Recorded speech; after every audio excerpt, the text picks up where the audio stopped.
গর্ভবতী নারী আছে, সব মুহূর্তে ডেলিভারি করে দেবে, মুহূর্তে, ইনস্ট্যান্ট। পুরো পৃথিবীটাকে একটা ঝাঁকুনি দেয়া হবে। এই সূরার নামই হচ্ছে ঝাঁকুনি দেওয়ার সূরা, ঝাঁকুনি।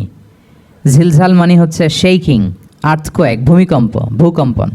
যখন পৃথিবীকে ভয়ঙ্করভাবে প্রকম্পিত করা হবে আর পৃথিবী তার ভেতরে থাকা সব ভারী বস্তুগুলোকে উদ্গীরণ করে দিবে, বের করে দিবে। আর মানুষ বলবে এই পৃথিবীর কি হলো। সেদিন পৃথিবী তার সব খবর বলে দিবে, কারণ তার রবই তাকে এমনটি করতে আদেশ করেছেন বা প্রত্যাদেশ দিয়েছেন। সূরাতুজ জিলজালের তাফসীর শুনবো ইনশাআল্লাহ। খুব ছোট্ট সূরা, অনেকেরই মুখস্থ আছে এটা। এই সূরাগুলো আমাদের নিয়ম করে সময় করে মুখস্থ করা লাগে না, এগুলো এমনি মুখস্থ হয়ে যায় শুনতে শুনতে। আমি শুরুতে সূরাটার সরল বঙ্গানুবাদ আপনাদের সাথে শেয়ার করছি। আউযু বিল্লাহি মিনাশ শাইতানির রাজিম। বিতাড়িত শয়তান থেকে মহান আল্লাহ তাআলার কাছে পানাহ চাচ্ছি। বিসমিল্লাহির রহমানির রহিম। পরম করুণাময় অসীম দয়ালু আল্লাহ তাআলার নামে শুরু করছি। ইযা জুলজিলাতিল আরদু জিলজালাহা, যখন পৃথিবীকে ভয়ঙ্করভাবে প্রকম্পিত করা হবে। ওয়া আখরাজাতিল আরদু আথকালাহা, আর পৃথিবী তার ভেতরে থাকা সব ভারী বস্তুগুলোকে উদ্গীরণ করে দিবে, বের করে দিবে। ওয়া ক্বালাল ইনসানু মা লাহা, আর মানুষ বলবে এই পৃথিবীর কি হলো। ইয়াউমা ইযিন তুহাদ্দিসু আখবারাহা, সেদিন পৃথিবী তার সব খবর বলে দিবে। বিআন্না রাব্বাকা আওহা লাহা, কারণ তার রবই তাকে এমনটি করতে আদেশ করেছেন বা প্রত্যাদেশ দিয়েছেন। ইয়াউমা ইযিন ইয়াসদুরুন নাসু আশতাতান লিয়ারাউ আ'মালাহুম, সেদিন মানুষগুলো দলে দলে বের হবে যাতে করে তাদের আমলনামা তাদের কাছে পেশ করা যায়। ফামান ইয়া'মাল মিসকালা যাররাতিন খায়রান ইয়ারাহ, যে ব্যক্তি অনুপরিমাণ ভালো কাজ করেছে সেটা সে দেখতে পাবে। ওয়া মান ইয়া'মাল মিসকালা যাররাতিন শাররান ইয়ারাহ, আর যে ব্যক্তি অনুপরিমাণ মন্দ কাজ করেছে, কোনো খারাপ কাজ করেছে, সেটাও সেদিন দেখতে পাবে। সাদাকাল্লাহুল আযীম। এই হচ্ছে সূরাতুজ জিলজালের সংক্ষিপ্ত বঙ্গানুবাদ। এবার আসুন এই সূরা থেকে কিছু রিফ্লেকশন, কিছু তাফসির আমরা শেয়ার করি। প্রিয় ভাইয়েরা, এই সূরাটা নাজিলের একটা প্রেক্ষাপট আছে। সাহাবাদের মধ্যে একটা ধারণা জন্মেছিল যে আমরা যদি খুব ছোট ছোট ভালো কাজ করি এইটা বোধহয় সওয়াব হবে না, বা মিজানের পাল্লা এটা তেমন একটা রেকগনাইজ করা হবে না। অথবা অনেক সাহাবাদের মধ্যে এরকম ধারণা ছিল যে আমরা খুব সামান্য সামান্য ছোট খারাপ কাজ করলে এটার হয়তো এরকম পাপ হবে না বা শাস্তি হবে না।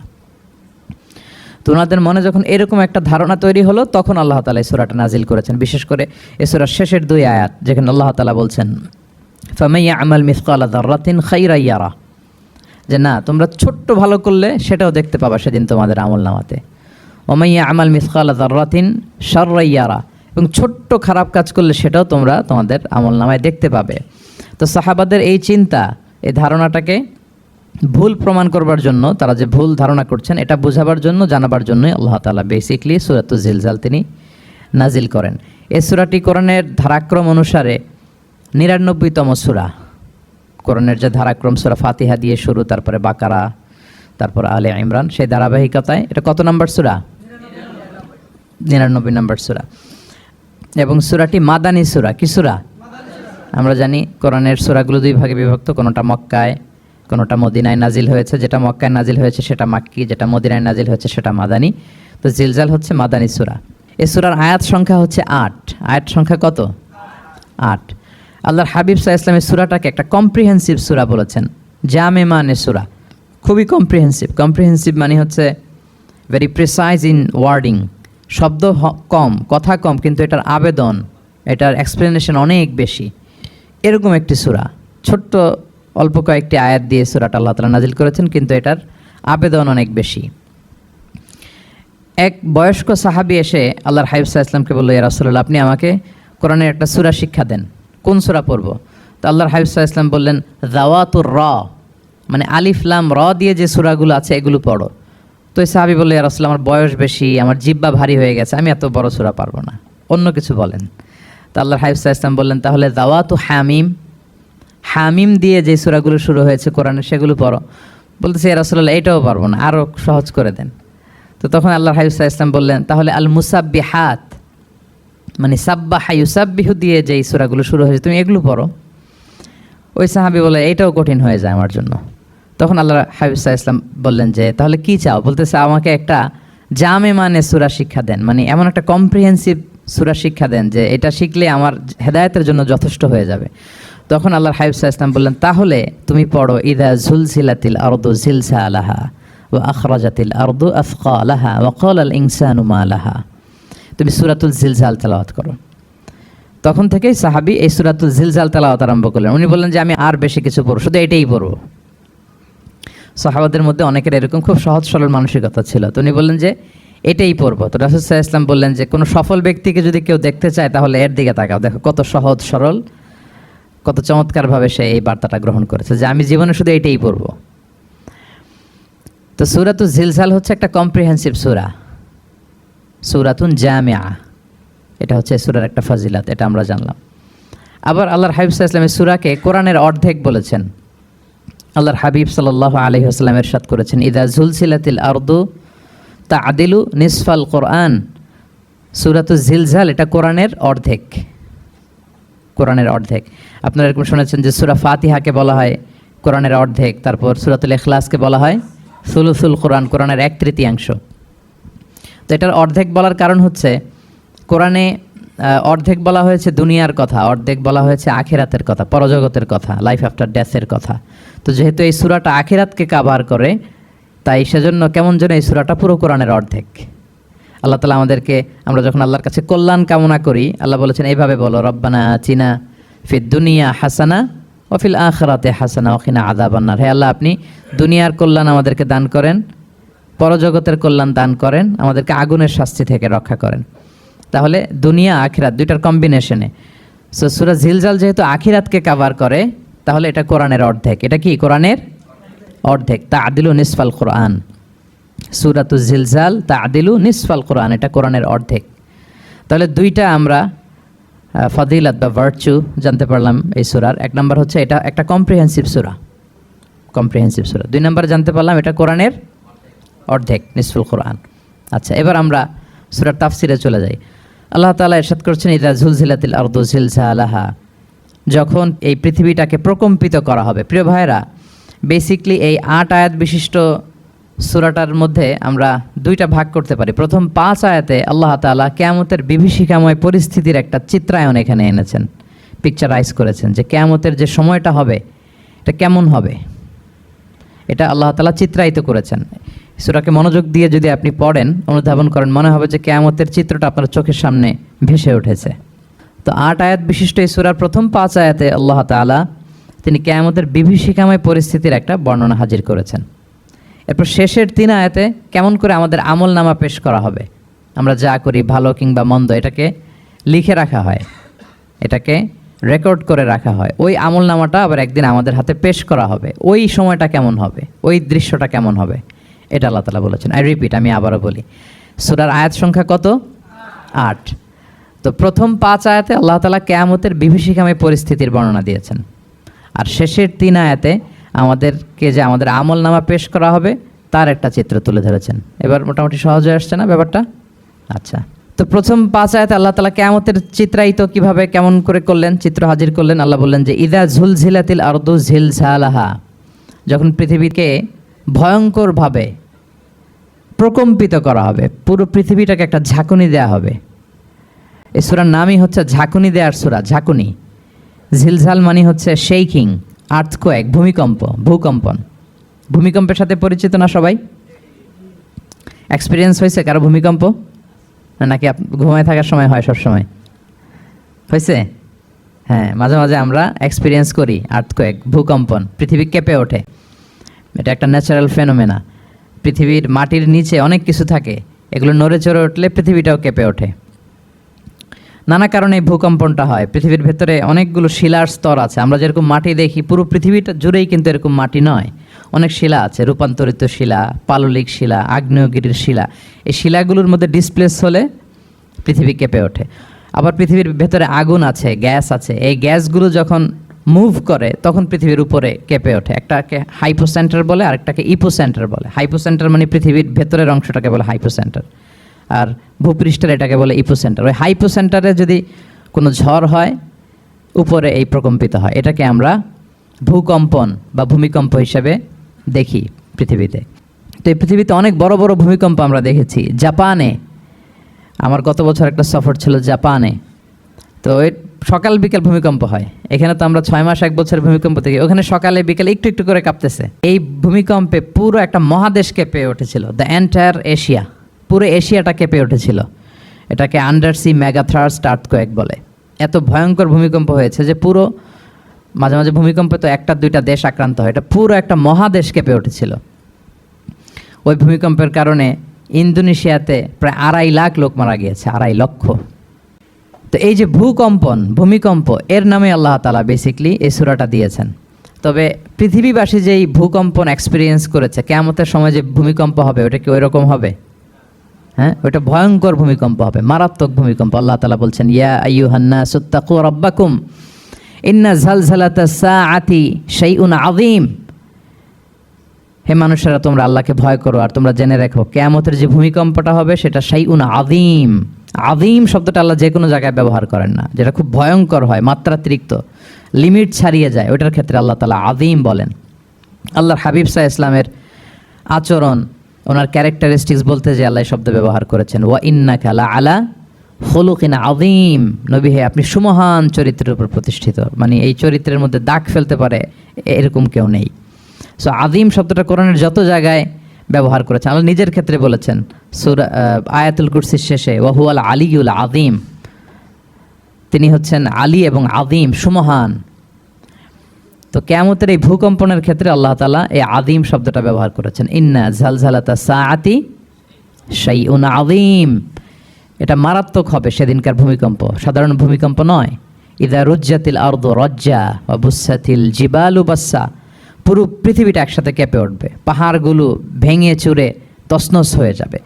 এটা হবে বেসিকলি যখন ইসরাফিল আলাইহিস সালাম উনি ট্রাম্পিটে ফুৎকার দিবেন, হুইসেল দিবেন সিঙ্গার মধ্যে, নুফিখা ফিস সূর, সূরের মধ্যে যখন তিনি ফুৎকার দিবেন। আপনারা ইসরাফিল আলাইহিস সালামের একজন ফেরেশতা, ওনার নাম শুনেছেন না? হ্যাঁ, one of the major angels, major একজন ফেরেশতা। আল্লাহ তাআলা ওনাকে সৃষ্টিই করেছেন এই বিশাল হুইসেলে একটা ফুৎকার দেওয়ার জন্য, আর কোনো কাজ নাই। ওনার অ্যাসাইনমেন্ট এই একটাই, সৃষ্টির পর থেকে আজ অবধি বিশাল হুইসেলটা নিয়ে আল্লাহর আরশের দিকে তিনি তাকিয়ে আছেন, অপলক নেত্রে, পলকও ফেলেন না চোখের, যে কখন আল্লাহ তাআলা অর্ডার করবেন, করার সাথে সাথে ফুৎকার দেবেন তিনি। আবার না দেরি হয়ে যায়, আবার না আল্লাহর আদেশ পালনে কোনো গাফলতি হয়ে যায়। সৃষ্টির পর থেকে ওনার একটাই অ্যাসাইনমেন্ট, এই বিশাল সুর ট্রাম্পিট নিয়ে হুইসেল দেওয়ার জন্য আল্লাহর আরশের দিকে তাকিয়ে আছেন। যে মুহূর্তে আমরা এখন কথা শুনছি এখনও তাকিয়ে আছেন উনি। 3টা ফুৎকার দেওয়ার জন্য আল্লাহ তাআলা ওনাকে সৃষ্টি করেছেন। প্রথম ফুৎকারটাকে বলে নাফখাতুল ফাজা, যে ফুৎকারের সাথে সাথে মানুষগুলো তটস্থ হয়ে যাবে, পৃথিবীর মানুষ তটস্থ হয়ে যাবে। যখন তটস্থ হবে তখন কি অবস্থা হবে সেটাই আল্লাহ তাআলা এই সূরার প্রথম আয়াতে বললেন, যে ইদা জুলজিলাতিল আরদু জিলজালাহা, যখন পুরো পৃথিবীকে প্রকম্পিত করা হবে মারাত্মকভাবে। ইসরাফিল আলাইহিস সালাম প্রথম যে ফুৎকারটা দিবেন তখন পুরো পৃথিবী কেঁপে উঠবে, মারাত্মকভাবে কেঁপে উঠবে। তারপরের যে ফুৎকার দিবেন তখন সব মরে যাবে, আমরা পৃথিবীতে কেউই বেঁচে থাকবো না। তখন মানুষ মরে যাবে, জিন জাতি মরে যাবে, সমস্ত ফেরেশতারাও মরে যাবে। যেই ফেরেশতা মালাকুল মাউত, যিনি মৃত্যুর ফেরেশতা, যার মাধ্যমে আল্লাহ তাআলা মৃত্যু ঘটিয়ে থাকেন, তারও মৃত্যু ঘটবে। সে আল্লাহ তাআলার কাছে বলবে, আল্লাহ, পৃথিবীর সবাই মরেছে, আপনার আদেশ অনুযায়ী মানুষ, জিন, ইবলিস সবাইকে আমি মৃত্যু দিয়েছি, তাদের রূহ কবজ করেছি, এখন কি হবে? আল্লাহ তাআলা বলবেন, এখন তুমি মরবে, মুতিয়া মালাকুল মাউত, এখন তুমি মরো। মালাকুল মাউত তখন মারা যাবে। এত ভয়ঙ্কর একটা চিৎকার দিয়ে মালাকুল মাউত জগৎ থেকে বিদায় নেবে।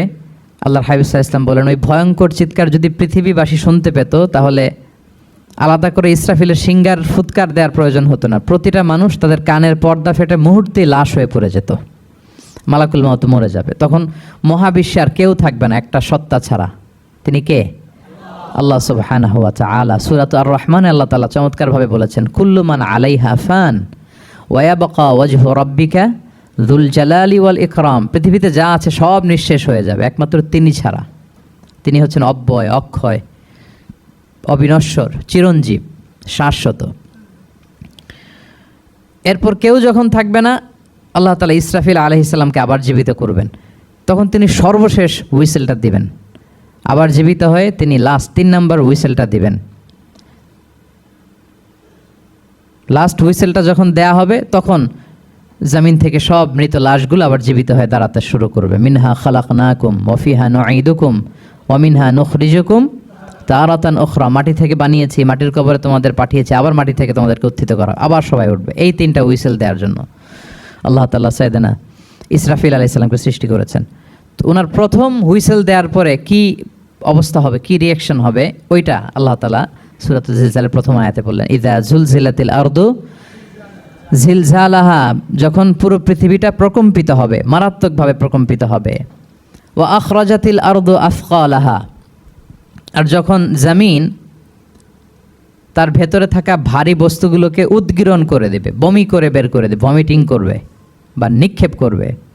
পৃথিবীর ভেতরে কি আছে, তাফসিরে এসেছে আল মাউথা ওয়াল কুনুজ, অর্থাৎ মৃত ডেড বডিগুলো, সেই আদম আলাইহিস সালামের সময় থেকে শুরু করে কিয়ামত পর্যন্ত পৃথিবী সব ডেড বডিগুলোকে ধারণ করে তার ভেতরে, তাই না?